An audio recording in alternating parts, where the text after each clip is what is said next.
हाँ तो दोस्तों, इस वीडियो के अंदर हम स्टीलमैन टेलीकॉम के आईपीओ के बारे में बात करेंगे और जानेंगे कि इस आईपीओ के अंदर आपको कितना लिस्टिंग गेन मिल सकता है और आपको इस आईपीओ में अप्लाई करना चाहिए या नहीं। चलिए शुरू करते हैं। तो देखिए, सबसे पहले हम ये जानेंगे कि ये कंपनी क्या काम करती है। तो देखिए, जो कंपनी 2013 में ये कंपनी स्टार्ट हुई थी, यानी कि लगभग 8 से 9 साल ये कंपनी को स्टार्ट हुए हैं।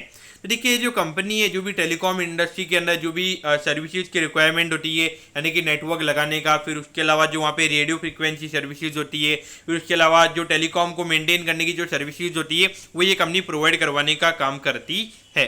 तो देखिए, अगर हम कंपनी के ऑफिस की अगर हम बात करेंगे तो कोलकाता के अंदर इनका मेन ऑफिस हमें नजर आता है, और उसके अलावा जो इनके ब्रांच ऑफिस है वो भुवनेश्वर और गुड़गांव में हमें कंपनी के नजर आते हैं। अब अगर हम कंपनी के मेन सर्विसेज की अगर आप बात करोगे तो देखिए, टेलीकॉम इम्प्लीमेंटेशन सर्विस हो गया, फिर रेडियो फ्रिक्वेंसी सर्विसेज हो गया, फिर उसके अलावा जो टेलीकॉम में अगर आपने देखा होगा कि जो टावर्स वगैरह का कंस्ट्रक्शन वगैरह रहता है, वो भी कंपनी काम करने का काम करती है। और उसे टाइम टू टाइम अगर आप देखोगे जो मेंटेनेंस सर्विसेज की रिक्वायरमेंट होती है, वो भी ये कंपनी करने का काम करती है। तो देखिए, डेफिनेटली अगर देखा जाए तो अभी तो 4G के ऊपर ये काम रहा है, अभी जिस तरीके से 5G टेक्नोलॉजी के ऊपर अभी काम हो रहा है, तो उस पॉइंट ऑफ व्यू से देखा जाए डेफिनेटली एक अर्निंग विजिबिलिटी कंपनी के लिए काफ़ी अच्छी नजर आती है। तो पॉइंट ऑफ व्यू से देखा जाए तो यहाँ पे कंपनी का बिजनेस हमें अच्छा नजर आता है और एक ग्रोइंग इंडस्ट्री के अंदर ये कंपनी हमें काम करती हुई नजर आ रही है। अब अगर हम यहाँ पे कंपनी की कम्पिटिटिव रैंक के बारे में अगर हम बात करेंगे तो देखिए, मैनेजमेंट यहाँ पे एक्सपीरियंस है उनके पास में, ये काफ़ी अच्छी बात है। और जो उनके अभी करंटली जो कस्टमर्स हैं उनके साथ में उनके रिलेशनशिप काफ़ी अच्छे हैं।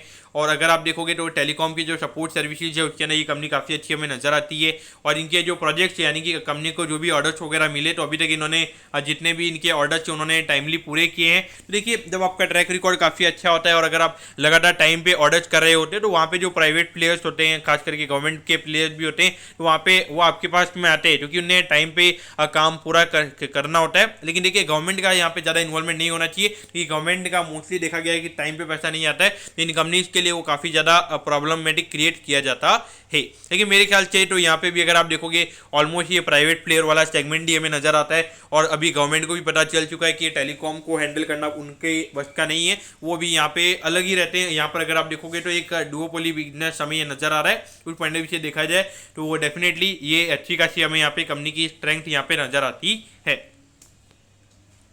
अब यहाँ पे ऑब्जेक्टिव क्या है, यानी कि जो कंपनी को पैसा मिलने वाला है उसे कंपनी कैसे यूटिलाइज करने वाली है। तो देखिए, एक कंपनी की सब्सिडरी कंपनी है तो उसके अंदर कंपनी इन्वेस्ट करना चाहती है। उसके अलावा अगर आप देखोगे जो वर्किंग कैपिटल के रिक्वायरमेंट्स यानी कि जो कैश के रिक्वायरमेंट्स होते हैं, तो उसे फुलफिल करने के लिए यहाँ पे ये कंपनी का आईपीओ आ रहा है। तो कंपनी के फाइनेंशियल से पहले अगर हम कंपनी के प्रमोटर्स की अगर हम बात करेंगे तो देखिए, मयंक बिंदल जी कंपनी के प्रमोटर्स हमें नजर आते हैं। तो देखिए, अगर आप देखोगे 36 करोड़ से ये से यहाँ पे जो टोटल एसेट्स का नंबर है वो अराउंड 45 करोड़ पे अभी आ चुका है। तो देखा जाए तो एसेट्स के जो नंबर है वो यहाँ पे कंपनी के काफ़ी अच्छी तरीके से ग्रो हुए हैं। अगर हम रेवेन्यू की बात करेंगे तो 87 करोड़ से ये नंबर 101 करोड़ पे आया है। ऑल्दो रेवेन्यू के नंबर्स की अगर हम ग्रोथ के परसेंटेज वाइज नंबर्स की अगर आप बात करोगे तो इतने ज़्यादा नंबर्स हमें देखने को नहीं मिलते हैं। लेकिन कंपनी पहले 22 लाख के लॉस में थी, तो वहाँ से अगर आप देखोगे तो 3.96 करोड़ के प्रॉफिट भी ये कंपनी में नजर आती है। और डेफिनेटली ये जो मेंटेनेंस की अगर आप बात करोगे टेलीकॉम वगैरह की, तो ये मेंटेनेंस वगैरह रहने ही वाला है। और अभी जिस तरीके से 5G वगैरह आ रहा है, तो उसके लिए कंपनी के रेवेन्यू की विजिबिलिटी हमें वहाँ पे काफ़ी अच्छी नजर आती है। अब अगर हम यहाँ पे कंपनी का आईपीओ डेट के बारे में अगर हम बात करेंगे तो देखिए, 26 को ये आईपीओ ओपन होने वाला है और 29 को ये आईपीओ में क्लोज होता हुआ नजर आएगा। 96 रुपीज़ पर यहाँ पे ये कंपनी शेयर दे रही है और 1200 शेयर्स का हमें यहाँ पे लॉट नजर आता है। तो अगर आप देखोगे तो यानी कि 1,20,000 रुपये से कम की यहाँ पे एप्लीकेशन लगेगी, और जो भी एग्जैक्टली नंबर रहेगा वो मैं आपको आने वाली स्लाइड में बता दूंगा। अगर हम इश्यू साइज की बात करेंगे तो 26 करोड़ के लगभग का इश्यू साइज नजर आता है और लगभग 18 करोड़ का फ्रेश इश्यू, यानी कि ये जो पैसा है ये कंपनी के पास जाने वाला है और जो बाकी का पैसा वो यहाँ पे प्रमोटर्स के पास में जाने वाला है। तो देखिए, जब मुझे ऐसा लगता है कि जब कंपनी ही उतना प्रॉफिट अगर अर्न नहीं कर रही है और उतना पैसा अगर यहाँ पे प्रमोटर्स के पास में जा रहा है, ये मेरे ख्याल से थोड़ा सा मुझे नेगेटिव यहाँ पे लगता है। और ये कंपनी BSE के एसएमई प्लेटफॉर्म पे ये कंपनी लिस्ट होने वाली है और यहाँ पे रिटेल कोटा सिर्फ 35% का ही है, यानी कि हार्डली अगर आप देखोगे, अगर मैं रिटेल कोटा की अगर मैं बात करूंगा तो लगभग 8 से 9 करोड़ के लगभग का रिटेल कोटा में यहाँ पे टोटल आईपीओ साइज क्या नजर आता है। अब अगर हम वैल्यूएशन की अगर हम बात करेंगे तो देखिए पिछले साल में कंपनी का जो ईपीएस आया था वो 5.23 के लगभग आया था।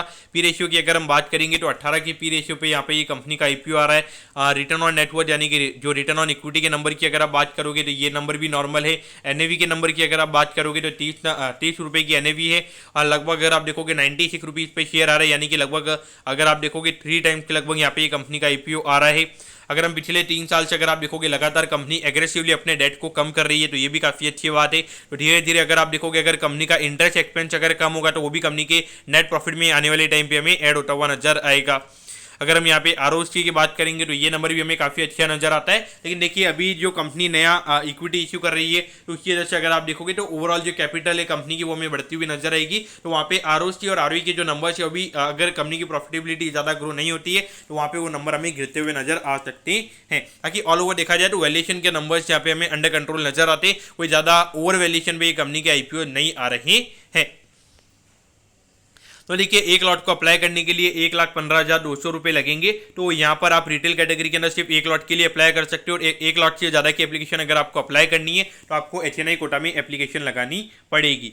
तो देखा जाए मेरे ख्याल से कंपनी एज ए होल काफ़ी फिनोमिनल नजर आता है। पर्सनली अगर मैं देखूंगा कि जो पूरी टेलीकॉम इंडस्ट्री है तो वहाँ पर एक तरीके से जो कॉन्सोलिडेशन हमने पूरी अगर आप देखोगे पूरी इंडस्ट्री में हमने देखा है, तो मेरे ख्याल से अभी यहाँ पे पूरा फोकस अभी ग्रोथ के ऊपर मुझे नजर आता है। आने वाले मुझे लगता है कि 4 से 5 साल ये पूरी इंडस्ट्री के लिए काफ़ी अच्छे रहेंगे। उस पॉइंट ऑफ व्यू से देखा जाए तो मेरे ख्याल से डेफिनेटली ये जो कंपनी है इसमें आपने अप्लाई करना चाहिए। और जहां पर अगर QIB का भी अगर वहां पे इन्वेस्टमेंट होने वाला है तो उस पॉइंट ऑफ व्यू से डेफिनेटली इस कंपनी में आपने अप्लाई करना चाहिए। और अगर मैं लिस्टिंग यानी कि अगर मैं बात करूंगा तो मुझे लगता है कि अगर यहाँ पे अच्छी डिमांड अगर देखने को मिलती है तो लगभग 25-30% की लिस्टिंग आपने एक्सपेक्ट करने चाहिए। लेकिन मुझे लगता है कि अगर मार्केट में कोई ज़्यादा करेक्शंस वगैरह नहीं होते, यानी कि अगर निफ्टी अभी जो लेवल पे ट्रेड हो रहा है अगर वहाँ से 1-2% के करेक्शन भी ट्रेड होता है, यानी कि 5-6% का करेक्शन अगर इस लेवल से नहीं होता है तो मुझे लगता है कि अराउंड 15 से 20% की लिस्टिंग इन पे कंपनी हमें लिस्ट होती हुई नजर आएगी। तो दोस्तों मैं होप करता हूँ कि स्टीलमैन टेलीकॉम के डिटेल एनालिसिस के बारे में आपको सब कुछ समझ में आ गया होगा। अगर आपकी कोई भी क्वेरीज है आप कमेंट कीजिए, मैं जरूर आपके कमेंट पर रिप्लाई करूंगा। ओके दोस्तों, thank you, have a nice day.